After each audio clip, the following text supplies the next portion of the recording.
Olá, eu vou apresentar e comentar para vocês hoje um artigo que foi publicado em 2004 na GAA, tá?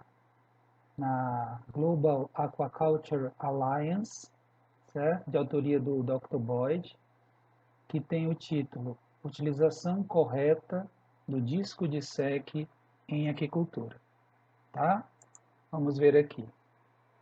A transparência ou a distância de SEC, essa leitura provavelmente é a mensuração, né? É o monitoramento mais frequente de qualidade de água feito em viveiros de aquicultura. Seria difícil encontrar alguém que trabalha em fazendas de peixes e camarão que não tenha utilizado o disco de SEC ou pelo menos visto alguém usar, tá?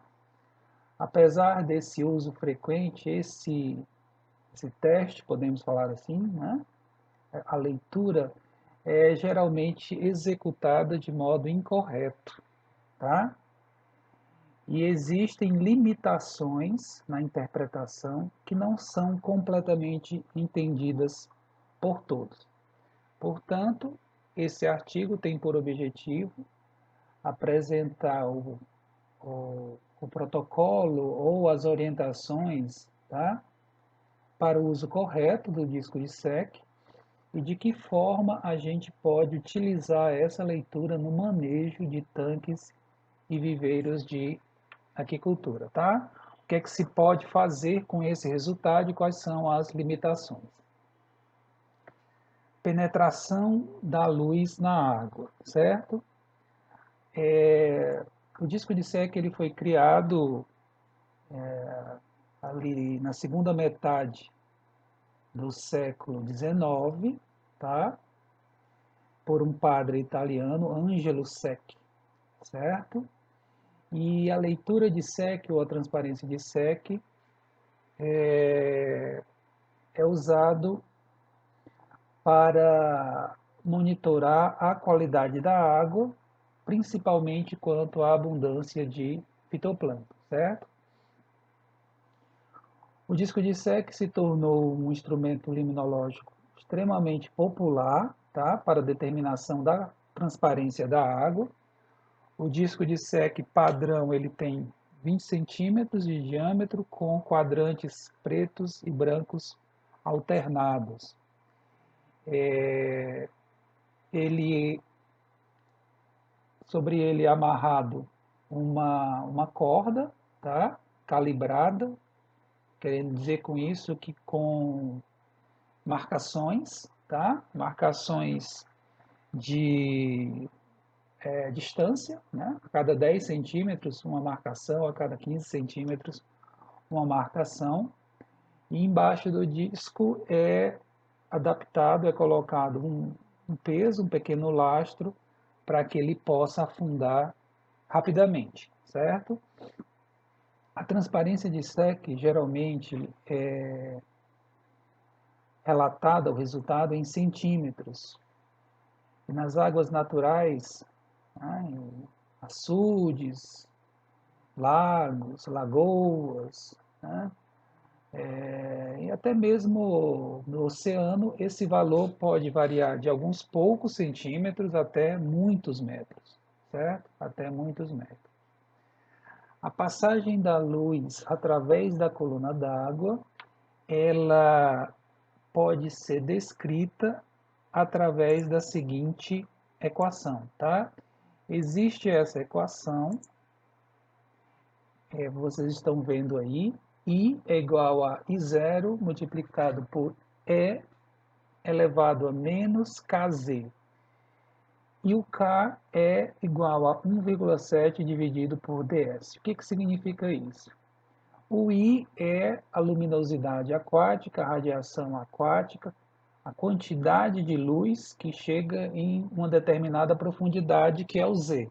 Tá? Você tem por interesse determinar qual é a luminosidade a 1 metro, 2 metros, enfim, a profundidade que você tem interesse.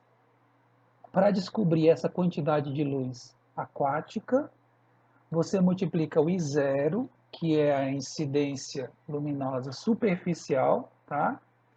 Aquela que está presente nos primeiros centímetros da coluna d'água, tá? Aquela lâmina de água que está em contato com a atmosfera, certo? Se você não tiver essa informação, porque para, para isso seria necessário um fotômetro aquático, tá?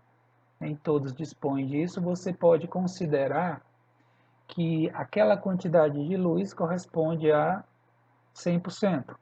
100%, tá? E na profundidade desejada, você vai descobrir se chega a 30%, se chega a 5%, se chega a 1%, se chega a 0,5% da luminosidade aquática. Qual é o que é que tem de importante nisso? Se você tiver uma luminosidade aquática menor que 1%, aquela profundidade vai ser a profundidade do ponto de compensação, que é uma linha imaginária, tá? Uma linha horizontal imaginária que separa a zona eufótica, acima daquela profundidade, em que a fotossíntese, durante o dia, ela produz mais oxigênio do que é consumido na água, tá? Pelo próprio fito, pelo zoo, pelas bactérias, e abaixo daquela profundidade você tem a zona afótica, quando você tem um déficit de O2, ou seja, a quantidade de oxigênio produzida pela fotossíntese é mínima, insignificante, abaixo, menor do que o que é consumido de oxigênio na coluna d'água, logo o oxigênio ele vai ser extinto, né? Vai desaparecer da zona afótica. Então você vai pegar para descobrir a radiação aquática em qualquer profundidade, que é o I, você pega essa radiação superficial, multiplica por E, que é a base dos logaritmos neperianos, tá? Que é um valor numérico que você encontra na calculadora, tá? Eu estou fazendo isso exatamente agora, vamos ver aqui, ó, 2,72, tá? É o E, 2,72. É uma dízima, né? Tem uma série de números depois da vírgula, mas você pode trabalhar com 2,72. O E, isso é o E. Ele vai ser elevado ao K, que é o coeficiente de atenuação vertical da luz, tá? Coeficiente de atenuação vertical. Você obtém esse coeficiente dividindo 1/7 pela distância de sec. É aqui que entra a leitura de sec. Porque você poderia estar se perguntando, o assunto do artigo não é disco de sec? Onde é que entra o disco de sec? É exatamente aqui. Você faz a leitura de sec, tá? Pega 1,7, divide por essa leitura, a leitura em metros, né? Se você leu 30 centímetros, distância de sec, 0,3, tá? Você divide 1/7 por essa leitura de sec em metros, você tem o K. Esse K você vai com ele lá na fórmula, que vai lhe permitir encontrar a radiação aquática em qualquer profundidade, tá? Então vejam aí uma utilização importante da leitura de SEC, tá? Permite descobrir a luminosidade aquática na profundidade desejada, tá? Você precisa da leitura de SEC e dessa determinação da luminosidade superficial. Se não tiver, né, você trabalha com valores relativos. No caso, você vai trabalhar com 100%. Tá? A visibilidade de SEC fornece uma forma interessante de comparar a habilidade de diferentes corpos de água de transmitir a luz. Tá? Os limnologistas estão interessados na penetração da luz na água porque a luz é necessária para a fotossíntese. A gente estava até falando agora há pouco da questão do ponto de compensação, né? Então, a fotossíntese a fotossíntese ela é fortemente afetada pela luminosidade aquática, tá? À medida que a leitura de SEC aumenta, ou seja, quer dizer, se você tem uma transparência maior de água, quer dizer que a luz penetra mais na coluna d'água, logo vai ser possível a ocorrência de desenvolvimento de fitoplâncton, do crescimento de vegetais aquáticos em profundidades maiores, tá? Geralmente, a luz suficiente para o crescimento dos vegetais aquáticos até 2 vezes a visibilidade de SEC, tá? Geralmente, a luz suficiente para o crescimento de vegetais aquáticos até uma profundidade que corresponda a 2 vezes a visibilidade de SEC. Portanto, se você fez uma leitura de SEC, por exemplo, de 50 centímetros, né? Então você tem aí uma coluna d'água de 1 metro, né? 0,5 vezes 2, 1 metro.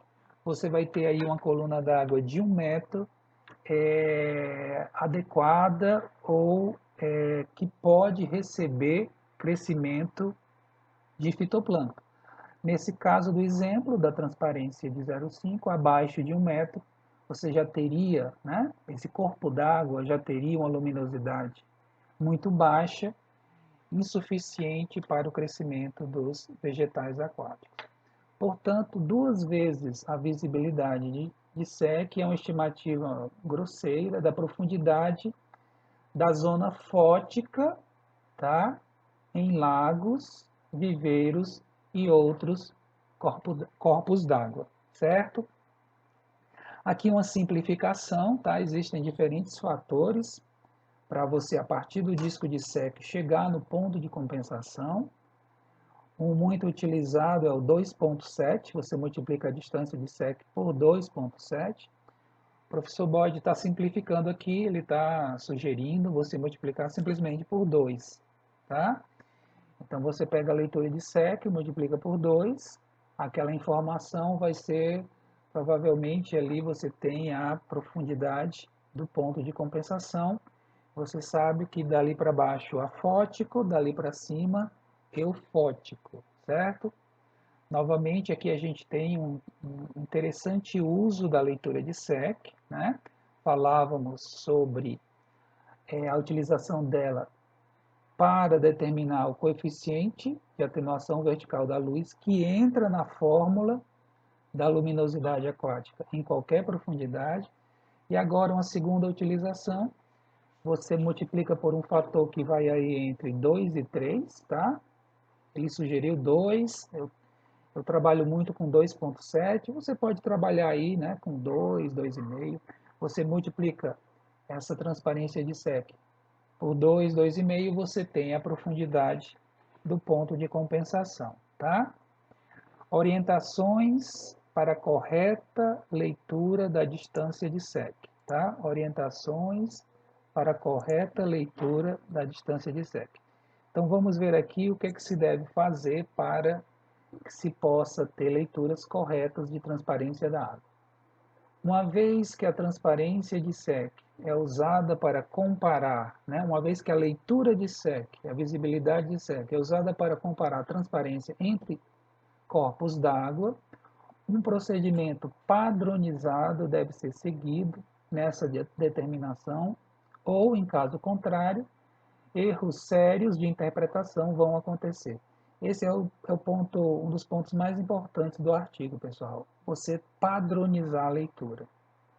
Porque geralmente a gente usa essa leitura de SEC com fins comparativos, né? Você tem alguns tanques, alguns viveiros, né? Vários, muitos, e você quer comparar a transparência da água entre eles, né? Uma leitura muito rápida, né? Da transparência. Basta ter o disco de SEC e boa vontade você faz. Em 1 hora, por exemplo, você consegue várias leituras de transparência de água. E você quer comparar esses corpos d'água. Para que essas comparações sejam válidas, é necessário seguir procedimentos padronizados.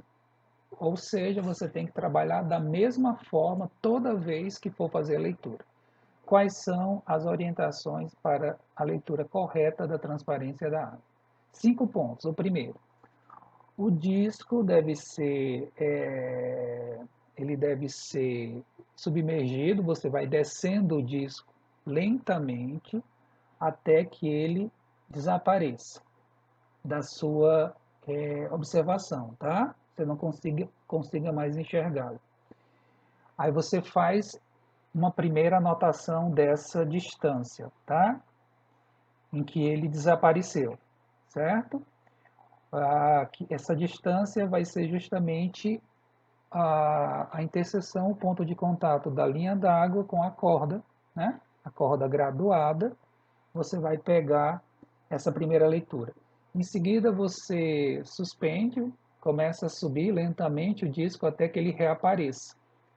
Você tem agora uma segunda leitura. Então, você faz duas leituras. Primeiro, desaparecimento, em seguida, o reaparecimento de disco. A média das duas determinações deve ser usada como resultado da transparência de SEC, tá? Então, não é uma leitura única, você faz duas leituras, a primeira quando ele desaparece, a segunda quando ele reaparece, e a média é o resultado. Segundo ponto, a determinação deve ser feita em dias claros ou com poucas nuvens, quando o Sol está, né, dominando a atmosfera, tá?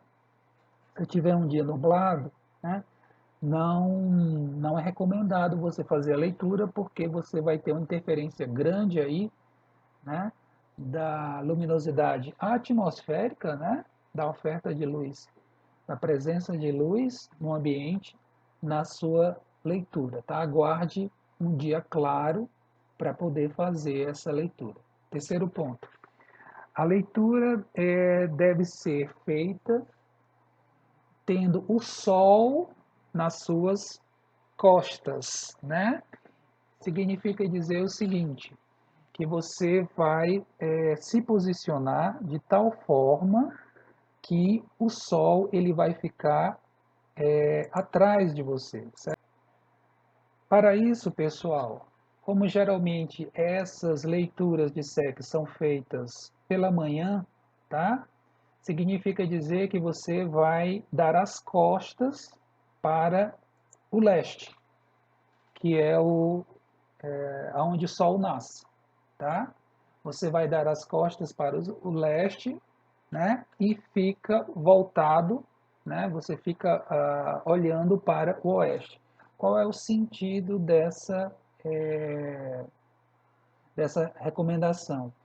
Para que a posição do Sol não interfira na leitura, né?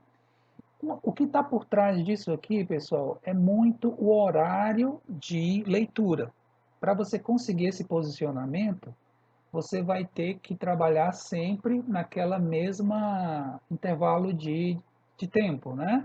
Digamos, entre 8 e 10 da manhã, né? Porque se você fizer uma leitura 8 da manhã, a outra meio-dia e a outra 4 da tarde, isso perdeu a padronização, tá? Então, quando você padroniza esse tempo de leitura, né, é uma forma de você, digamos, se você não está com o relógio lá, hoje em dia não existe mais isso, né, porque todo mundo está com o celular, que tem a hora, se não tiver com o relógio, mas enfim, você pode se basear pela posição do Sol, né, sempre o Sol estando nas suas costas, ou seja, as suas costas voltadas para o leste, você mirando, né, olhando para o oeste. É uma forma interessante de você padronizar a, o tempo, ou melhor, o horário, né, do dia em que você faz a leitura, certo? A quarta observação, a face do observador deve estar próxima da superfície d'água, né, entre 25 e 50 centímetros, enquanto está fazendo a leitura, né? Ou seja, padronizar até a distância, né, dos seus olhos, dos olhos do observador da, da superfície da água. 25 a 50 centímetros significa dizer que você vai inclinar o seu corpo, tá?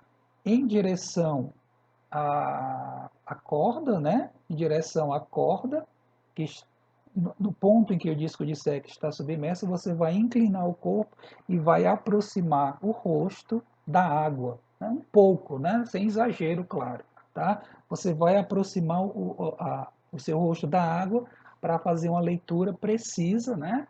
Porque, assim, digamos que você tenha uma corda graduada a cada 10 centímetros, aí não precisa se aproximar, você consegue enxergar. Só que aí é uma graduação muito larga, né? Você pode ter graduações a cada 5 centímetros, e se você tiver uma corda graduada centímetro a centímetro, para você enxergar melhor a leitura, só tem um jeito, você tem que se aproximar do ponto, né? Em que a corda graduada, às vezes até uma trena, né, está em contato com a água, certo? E a quinta observação, o observador, essa observação é interessante. O observador não deve estar utilizando óculos escuros enquanto faz a leitura. Parece algo cômico, né? Mas não é não, né, pessoal? Porque quem trabalha em fazenda, como principalmente aqui no Nordeste, né, no Ceará, muita luz, né, esse sol, a claridade muito forte, é muito comum o pessoal usar óculos escuros, certo? Quando estiver fazendo a leitura, tire os óculos, né, para ter toda a possibilidade de fazer uma leitura correta. Então vejam como é bem padronizado, né? A gente achava que era só a história do horário, por exemplo, né? Uma coisa que geralmente se lembra, não, fazer sempre no mesmo horário, né? Mas não, tem mais coisa. Duas leituras, fazer a leitura média, né? Evitar dias nublados. O horário deve ser padronizado, uma forma de você garantir isso é a posição do sol ser sempre a mesma, né? Aproximar o rosto, né, da superfície da água para enxergar bem qual é a leitura e, finalmente, não usar óculos escuros. 4. Aplicações da leitura de SEC em aquicultura, certo? Aplicações da leitura de SEC. A transparência de SEC pode ser utilizada em aquicultura para determinar se as condições de luminosidade aquática são adequadas para o crescimento de vegetais no fundo desses viveiros, tá? Aqui, pessoal, é o seguinte, a gente quer que isso não aconteça. A gente não quer, tá, algas bentônicas, que elas não têm valor nutricional, tá? A gente quer algas pelágicas e a gente também não quer macrófitas aquáticas enraizadas, tá? De fundo, porque isso compromete todo o manejo de produção. A gente quer fitoplâncton, certo? Então, para evitar que essas algas bentônicas e essas macrófitas enraizadas se desenvolvam, a gente tem que garantir que não chegue luz suficiente no fundo para isso, tá? É isso aqui que está sendo falado. O disco de SEC é excelente com com esse propósito, né, de você garantir que não tenha luminosidade para o desenvolvimento desses vegetais bentônicos, certo? Porque existe uma correlação muito forte entre a leitura de SEC e a turbidez. A turbidez da água é o inverso da transparência, né? Se uma água mais transparente, ela tem menor turbidez, né? Uma água menos transparente, ela tem maior turbidez. Então, para você evitar esses vegetais bentônicos, você quer uma turbidez mínima, tá? Que faça com que a luminosidade que chegue no fundo não seja suficiente para o desenvolvimento desses vegetais, certo? Um uso mais comum do disco de SEC em aquicultura é determinar se aquela transparência ou, né, aquela turbidez, na verdade transparência, disco de SEC, né? Se aquela transparência está adequada para o desenvolvimento do plâncton, né? Para tanto pensando aí nos benefícios do plâncton, né, no oxigênio, certo? Como também fonte de alimento natural para os peixes e camarões cultivados. E essa leitura de SEC vai ser utilizada como um indicador, tá, da necessidade de aplicação de fertilizantes. Então, o regime de fertilização da água ele vai ficar muito condicionado em função das leituras de SEC, da transparência da água. Se você tiver leituras grandes, né, se você tiver transparência elevada, pede fertilizante. Né? Se você tiver transparência baixa, suspende a fertilização. Então, assim, o regime de fertilização ele tem como essa ferramenta, né, essa variável que auxilia, né, o manejo de fertilização da água muito em cima da transparência da leitura de SEC, certo? Vamos ver agora 5, turbidez da água de viveiros de aquicultura, certo? Turbidez da água de viveiros de aquicultura. Vamos ver aqui. O plâncton geralmente é uma fonte importante de turbidez para águas de viveiro, mas existem partículas de solo, né? Minerais do solo, e também detritos orgânicos suspensos que causam também turbidez, certo? Logo, a turbidez não é apenas algal, existe a turbidez não algal, tá? Portanto, uma pequena leitura de SEC, né? Uma visibilidade baixa, significa dizer que há uma massa na água que causa turbidez, mas que isso não necessariamente indica a presença de muito plâncton. Você pode ter, por exemplo, muito barro, né? Muita argila, tá? Pode ter muita matéria orgânica, né? E não plâncton. O plâncton geralmente confere água a cor verde, amarelada, a azul esverdeada ou amarronzada. As partículas minerais suspensas vão conferir uma água similar à da cor do solo, né? Solo superficial daquela área, que geralmente é amarronzado, puxando para o amarelo ou para o vermelho. Então, em alguns momentos, pode haver aí uma coincidência de cores, tá? Uma sobreposição de cores entre o solo e o plâncton. Por exemplo, o marrom. Tá? Esse marrom aí se deve a diatomáceas ou se deve a partículas do solo. Né? Então essas interpretações têm que ser feitas com cautela, né? Porque a transparência da água ela vai ser afetada não apenas pelo plâncton, né? Mas também pelas partículas do solo em suspensão na água, tá? E também detritos orgânicos, certo? Entretanto, se você pegar uma amostra de água num recipiente de vidro, tá?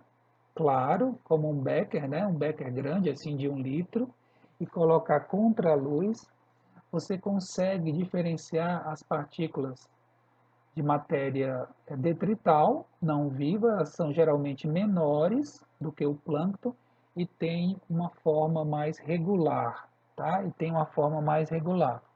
Então, se você pegar uma água dessa, que você está em dúvida, né, se aquela transparência, ou melhor, aquela turbidez é devida mais ao plâncton ou à matéria detrital, você pega um recipiente de vidro translúcido, né, de 1 litro, por exemplo, coloca contra a luz e você vai observar, você consegue ver a diferença entre o que é plâncton e o que não é plâncton, certo? A maioria das águas, a maioria da turbidez das águas é uma mistura, tá, desses diferentes partículas, as partículas minerais, matéria orgânica e plâncton, tá? A relação entre a transparência de SEC e a abundância de fitoplâncton, certo? Como, por exemplo, a concentração de clorofila A, não é tão forte quanto a correlação com a turbidez. Então, se você tiver a transparência, você tem aí um indicador fortíssimo de turbidez. Né? Baixa transparência, alta turbidez, não tenha dúvida.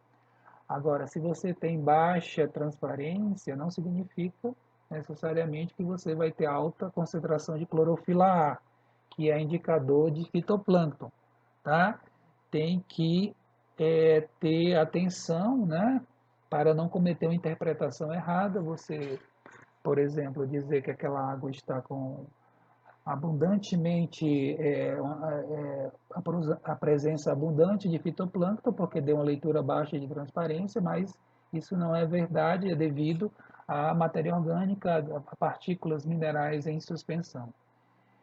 Água de uma fonte particular, ela pode ser usada para encher o viveiro, e essa fonte de água, né, de abastecimento, já traz uma certa turbidez, tá? A água não vai ser, geralmente essas águas, né, elas não são transparentes, né?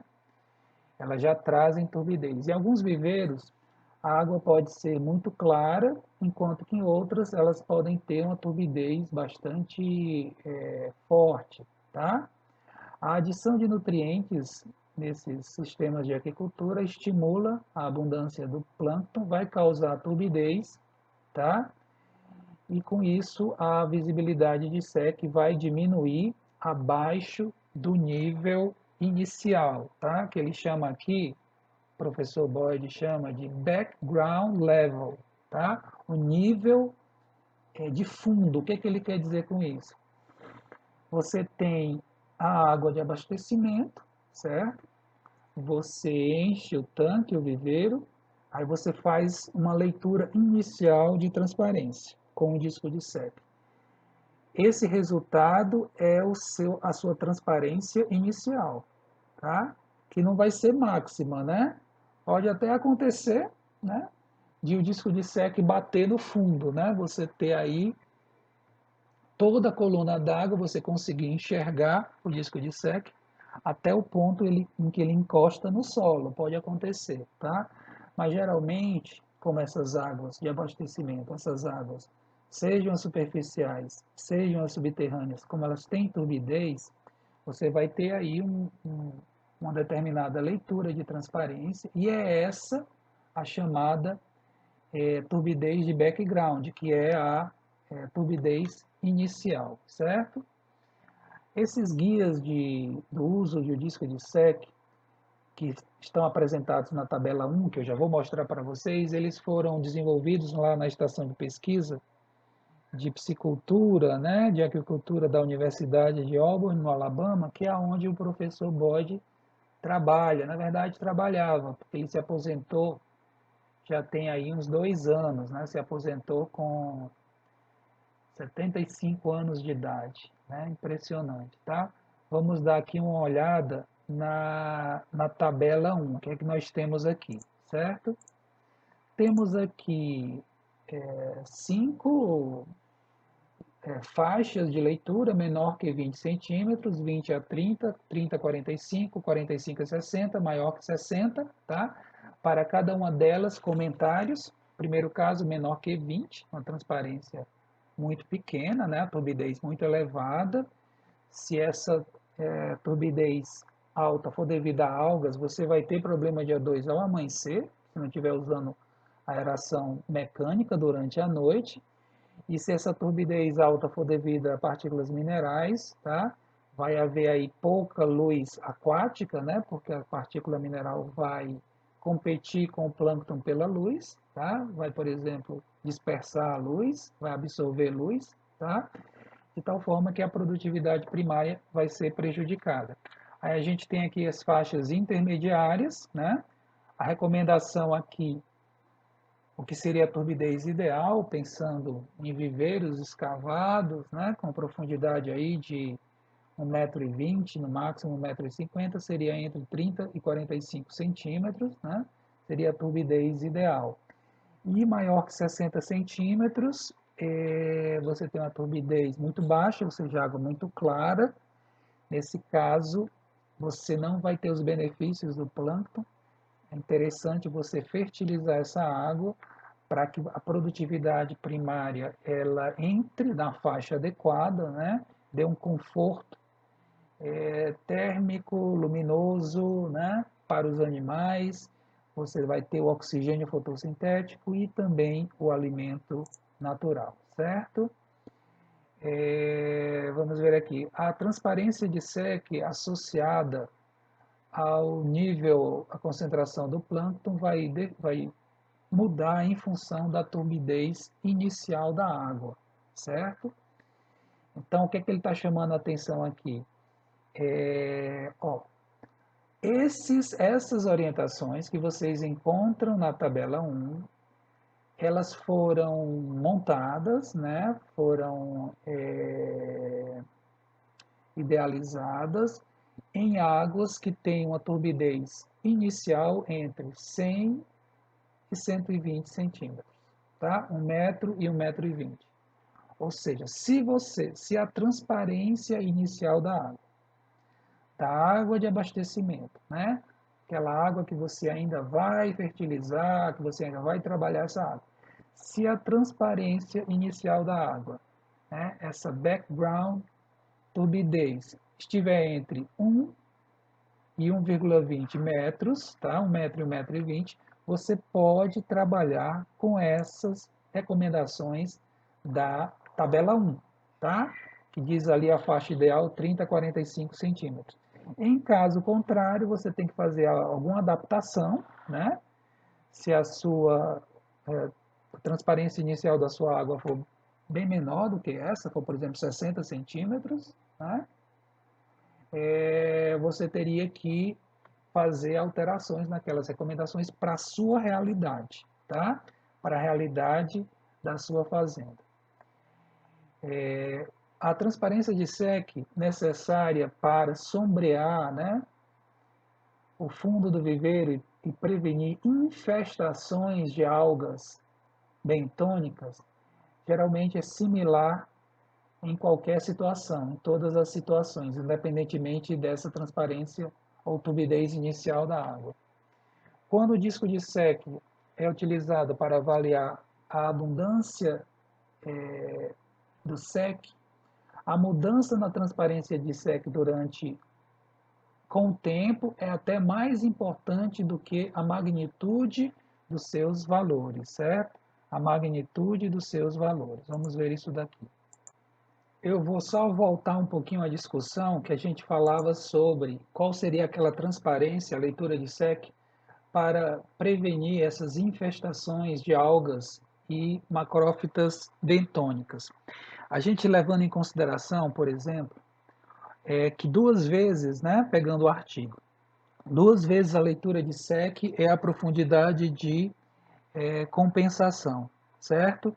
Então, a gente, para não ter esse problema de vegetais bentônicos indesejáveis, tá? Essas infestações, a gente deveria ter uma leitura de SEC máxima em que 2 vezes aquela leitura fosse igual à profundidade do viveiro, tá? Por exemplo, se você tem uma coluna d'água de 1,20, certo? A sua leitura máxima seria 0,6. 0,6 ou menor. Se você tiver 0,6 centímetros de SEC ou menos, você não vai ter luz suficiente no fundo para o desenvolvimento dessas macrófitas e algas bentônicas, que é o que você quer. Mas se você tiver mais do que 0,6, no caso dessa coluna de 1,20, tá? Você vai ter problema, pode ter problema, porque já vai haver luminosidade, ou seja, se a leitura de SEC, nesse caso aqui, for 0,7, 0,8, 0,9, vezes 2, tá? Você já vai ter uma quantidade de luz que vai permitir o desenvolvimento dessas algas. Portanto, pessoal, a, a transparência máxima aceitável é aquela em que você tem 2 vezes essa transparência máxima vai coincidir com a profundidade do viveiro. Acima dessa transparência vai chegar uma quantidade de luz suficiente para o aparecimento desses vegetais bentônicos inadequados, certo? Digamos que você tem agora uma coluna d'água de 1,5 metro, tá? Então a gente pega metade disso daí, que vai ser 75, né, centímetros, tá? 0,75. Então mudou a profundidade, muda a transparência máxima. Você pode ter até leituras de SEC até 0,75. Daí ao menos, certo? Se você tiver mais de 0,75, digamos que você tenha 85, né? 0,85 vezes 2, tá? Então, você começaria a profundidade de compensação numa profundidade de 1,7, certo? 1,7. Nesse caso de você ter uma transparência de 0,85.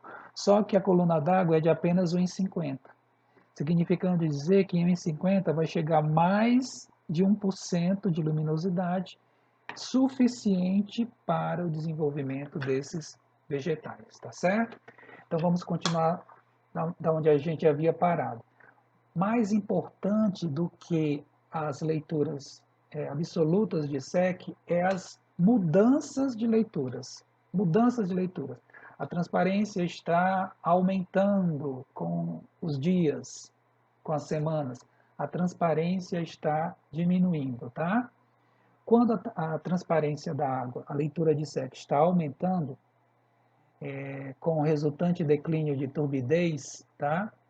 Essa mudança pode estar sendo causada pela redução na abundância de plâncton ou então na precipitação de partículas detritais que estavam em suspensão e sedimentaram. Se a observação da água sugerir que esse aumento da transparência se deve à diminuição do plâncton, aí, portanto, a recomendação de fertilização da água para que esse plâncton volte a florescer, né? E você tenha a transparência ideal, né? Você tenha todos os benefícios do fitoplâncton. E, pessoal, esse ponto é muito interessante. Então, além dessa questão que a gente está falando, né, de você ter esse cuidado de evitar uma luminosidade que seja suficientemente forte para o desenvolvimento desses vegetais bentônicos indesejáveis, mas melhor do que você ficar se preocupando com valores, né? Qual é a faixa ideal, né? Como está ali na tabela 1, vai ser ali 30, 45 centímetros, isso vale para a minha realidade. Até mais importante do que isso é você acompanhar as alterações de transparência com o tempo, tá? A transparência está crescendo, né? Chega um momento, você, dependendo do que você está vendo, né, da cor da água, você olha, transparência aí já está num ponto que pede fertilização. A transparência está diminuindo, veja que eu estou falando aqui em valores, em números, quantos centímetros, né? Referências numéricas, só aumentando ou diminuindo.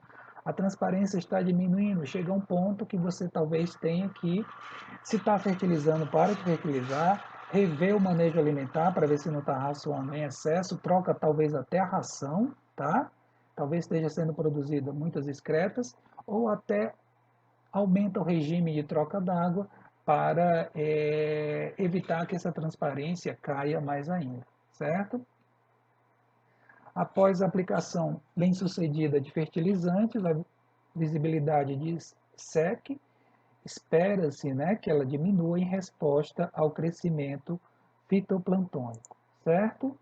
Resposta ao crescimento fitoplantônico. 6, vamos falar agora sobre concentrações de O2 e leitura de SEC ao amanhecer, tá? Concentrações de O2 e leitura de SEC. A relação que existe entre a transparência de SEC e as leituras de O2 dissolvido na água ao amanhecer, elas são bem importantes, especialmente em viveiros e tanques que não tenham, né, aeração mecânica disponível no período noturno, tá? Existe uma transparência de SEC mínima aceitável ao amanhecer, para você não ter problemas de baixo O2 durante a noite. Como é que é isso? Temos aqui essa figura que ilustra bem o que a gente está falando aqui. No caso, o professor Bode falou, né? A gente tem aqui 3 variáveis. No eixo horizontal, a taxa de arraçoamento em quilos de ração por hectare por dia, tá? e 2 eixos verticais, à esquerda concentração de oxigênio, à direita transparência de SEC. O 2 miligramas por litro e à direita transparência em centímetro, né? E temos aqui o que? À medida que a taxa de arraçoamento aumenta, né? Você tem uma queda na concentração de oxigênio ao amanhecer, tá? Isso aqui foi tudo tirado ao amanhecer, digamos 6, 7 horas da manhã, e ao mesmo tempo você tem uma queda na transparência da água, certo? Qual é a explicação para isso? Você tem mais ração, tá? Você tem a entrada de mais nutrientes, a entrada de mais fósforo, que vai ser excretado para a água. Esse fósforo vai estimular, né, as florações algais. Você tem uma maior abundância de plâncton, a transparência da água diminui. Com o aumento na carga de matéria orgânica, né, a decomposição dessa matéria orgânica se intensifica, a concentração de oxigênio diminui. O que é que tem de interessante aqui, pessoal? Então, existe uma correlação entre a concentração de oxigênio ao amanhecer e a transparência da água. Você pode fazer esse trabalho, tá? De associar para aquela leitura de oxigênio qual foi a correspondente transparência da água. Você faz isso várias vezes durante vários dias. Aí chega um momento em que você já tem uma quantidade de dados suficientes para saber que para aquela transparência você provavelmente vai ter aquela leitura de O2, tá? Aí você diz assim, mas Marcelo, qual é o interesse disso se eu tenho o oxímetro? Pois é, você tem quantos oxímetros? Né? Você tem vários oxímetros? Você pode estar trabalhando com muitas unidades, muitos tanques, muitos viveiros. Se você tiver um problema nesse oxímetro, né? Se esse oxímetro quebrar, estiver inoperante, o disco de SEC não tem bateria, né? Ele sempre vai funcionar. Então, você tendo já esse conhecimento da associação ou correlação, leitura de O2 inicial, transparência de água inicial, com a transparência de água, com a transparência da água, a leitura de SEC, você já sabe que vai ter associado aquela transparência uma determinada leitura de oxigênio, tá? Que vai repercutir durante todo o dia, tá? Se a concentração de oxigênio já amanheceu muito baixa, significa dizer que durante a noite, né, a noite anterior, à madrugada, você teve problema aí de estresse respiratório nos animais. Ou seja, pessoal, é mais uma aplicação do disco de SEC. Você consegue, na ausência do oxímetro, se você já tiver feito esse trabalho de correlacionar as leituras de SEC com leituras de oxigênio, medições de oxigênio, você já consegue, com o disco de SEC, você já consegue estimar a concentração correspondente de O2, e isso vai ter uma importância grande no manejo daquele tanque durante aquele dia, tá? Principalmente se não tiver os aeradores mecânicos, né? Porque com os aeradores mecânicos simplifica tudo, né? Você acaba ligando todas as noites, a partir de um determinado momento, para evitar concentrações baixas de O2. Então, existe uma leitura de SEC mínima para um determinado viveiro, que você consegue estabelecer, fazendo essa associação com as leituras de oxigênio, tá? De tal forma que isso pode lhe auxiliar no manejo prático, né? No manejo da, por exemplo, renovação de água, né? O manejo de aeração, tá? Mas esse método simplificado, né, de você ter leitura de SEC e associar com oxigênio é muito mais pertinente para unidades que não tenham disponíveis aeradores mecânicos, tá? Com isso a gente está chegando ao final desse artigo, tá? Eu já vou fazer aqui as minhas considerações finais. Já estamos aqui com 49 minutos. Pessoal, o disco de SEC é excelente pela simplicidade, né? Praticidade Se você não quiser adquirir, você pode até fabricar, construir artesanalmente um disco de SEC, certo? Agora, para utilizá-lo corretamente, é importante seguir essas orientações, né? Orientações que devem ser padronizadas. Qualquer pessoa que faça a leitura tem que respeitar aquelas orientações que foram faladas, né? Para que as interpretações sejam válidas. Sem essa padronização entre as leituras, que é até um ponto importante que eu não falei antes, né? Quando é sempre a mesma pessoa, você acaba padronizando aquilo, né? Aquilo acaba na sua cabeça, você acaba trabalhando sempre da mesma forma, se bem que isso pode até não acontecer, né? Se você não tiver consciência do que está fazendo. Mas e naquela situação que você tem diferentes pessoas que fazem as leituras, né? Você tem 2 pessoas, 3 pessoas que fazem a leitura. Se não tiver aí um acordo, né? Se você não tiver aí uma reunião, né, para estabelecer esses padrões de leitura, você vai ter uma série de resultados que podem lhe levar a interpretações erradas, tá, pessoal? Então, o disco de SEC, eu sou fã do disco de SEC, porque você consegue obter informações importantes a partir de um instrumento tão simples como o disco de SEC. Uma dessas aplicações é você conhecer, estimar, né, o início da zona afótica, né, que vai ter importância aí para você evitar o aparecimento desses vegetais bentônicos, né, que vão comprometer o manejo, né, aquelas macrófitas enraizadas que vão comprometer todo o manejo do tanque. Pessoal, era isso, vamos encerrando por aqui, tá? Eu agradeço a audiência de vocês, desejo a todos muita saúde e paz. Até a próxima. Obrigado, pessoal.